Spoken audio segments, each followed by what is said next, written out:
sur laquelle j'encouragerais les gens à aller. Après, ils ont eu le mérite d'être parmi les premiers, d'essayer, et cela fait relativement peu de temps. Alors, il y a d'autres pays comme le Salvador en Amérique centrale qui tentent également l'aventure. Comme je vous dis, je pense que la crypto-monnaie de manière générale est une option, est une voie à suivre, très clairement. Et le Bitcoin en tant que tel, il y a des voies et moyens pour obtenir, je pense, de meilleurs résultats qui doivent être éprouvés dans le temps. Parce que, comme on dit toujours, le temps c'est la meilleure des preuves. Si ça réussit dans le temps, pour avoir, si c'est une voie qui peut être usitée par d'autres pays.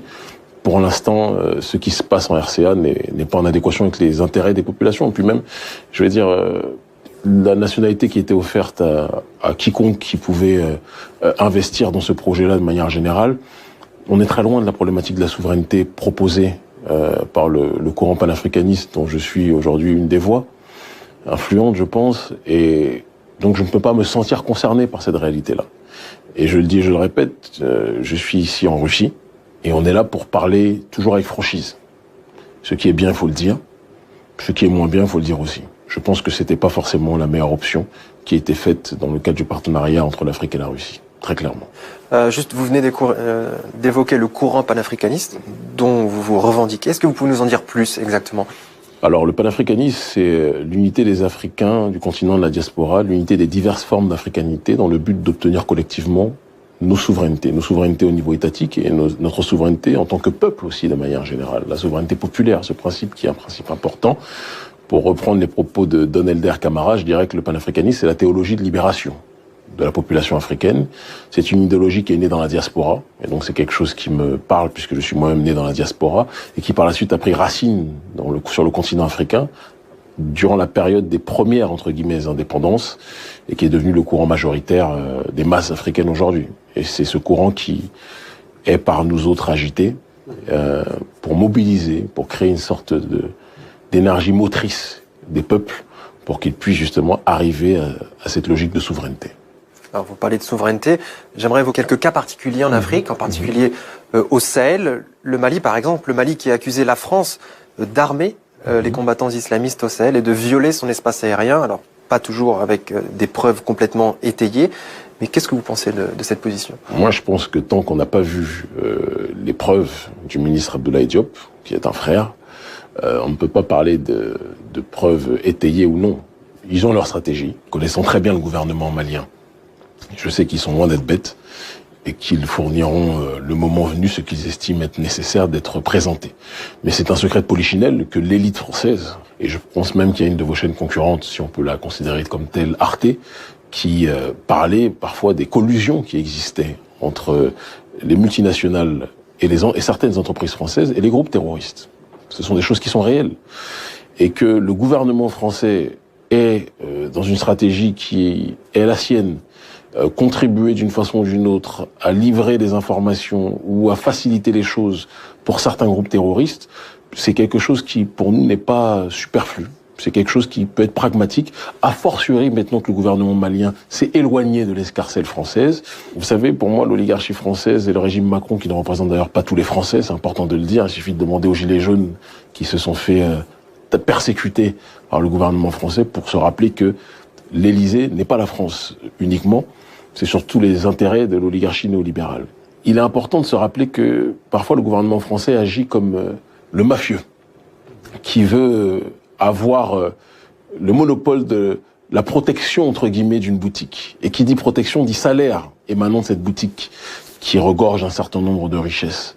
Et donc la meilleure façon pour forcer le propriétaire de la boutique à signer un accord avec le mafieux, c'est quand le mafieux engage des casseurs, engage des voyous qui vont agresser la boutique pour que la boutique se sente en insécurité et veuille obtenir les services du mafieux en tant que tel. C'est ce qui s'est passé pendant des années. Et aux dernières nouvelles, le propriétaire, mon frère Assimi, Goïta, et d'autres, ont décidé que, oui, ils avaient besoin de sécurité, mais c'était une sécurité qu'ils allaient eux-mêmes assumer en partenariat avec d'autres partenaires, en l'occurrence la Russie. Et ça ne plaît pas au mafieux principal, qui est dans une logique aujourd'hui de se débattre à bon nombre d'endroits, à bien des égards. Mais la jeunesse africaine est lucide sur ce comportement, et nous ne laisserons plus jamais le gouvernement français nous dire ce qui est bon ou mauvais pour nous. Nous allons décider par nous-mêmes. Tout comme nous ne laisserons plus aucun autre gouvernement. Le partenariat entre le Mali et la Russie, de manière générale, est un partenariat voulu par les masses. Nous avons notre base au Mali notamment, et nous avons contribué énormément avec les autres mouvements citoyens, notamment le mouvement Yerewolo, dont le vice-responsable est le porte-parole de notre organisation Agence panafricaniste au Mali. Nous avons contribué aux mobilisations de masse ces dernières années. Et c'est le peuple qui demande un partenariat nouveau, différent. Un partenariat qui soit appuyé sur le socle de l'autodétermination. Voilà la démarche qui est la nôtre. Et du respect des souverainetés.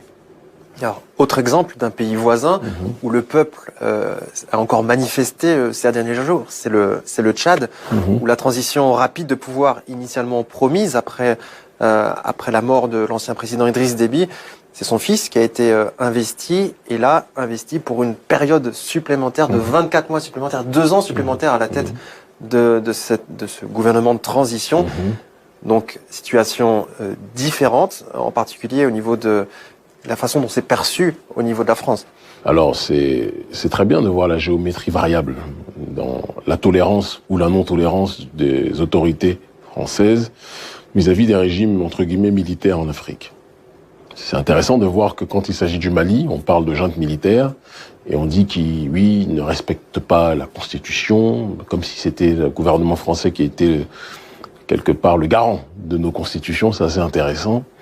Mais lorsque c'est Mahamat Déby, un persécuteur de son peuple, qui a fait une persécution de masse récemment en tuant un certain nombre de Tchadiens, le gouvernement français est beaucoup plus tolérant. C'est pas le même vocabulaire. C'est pas le même vocabulaire, et on sait très bien que le plus gros soutien de Mahamat Déby a été le président Macron, qui, si je ne m'abuse, a même assisté à l'investiture. C'est déplacé, oui. De Mahamat Déby. Moi, je pense que le gouvernement français ne voit la démocratie que lorsque celle-ci rime avec ses propres intérêts. Mais quand ça rime avec les intérêts des peuples, et pas de l'Élysée, le gouvernement français est un petit peu plus excité et pas forcément dans la bonne direction. Mais nous disons à Macron qu'il serait bon qu'il cesse de frétiller pour les réalités qui ne sont pas celles en adéquation avec les aspirations de nos populations, qu'il se préoccupe beaucoup plus de la situation à l'intérieur de son pays, où une grande partie de son peuple est contre lui, et qu'il cesse de vouloir donner les bons points et les mauvais points au sein de nos pays en Afrique, entre guillemets, francophones, en disant que tel président est valable ou tel président ne l'est pas. C'est le peuple, c'est les peuples d'Afrique qui doivent décider ce qui est bon ou ce qui est mauvais pour nous.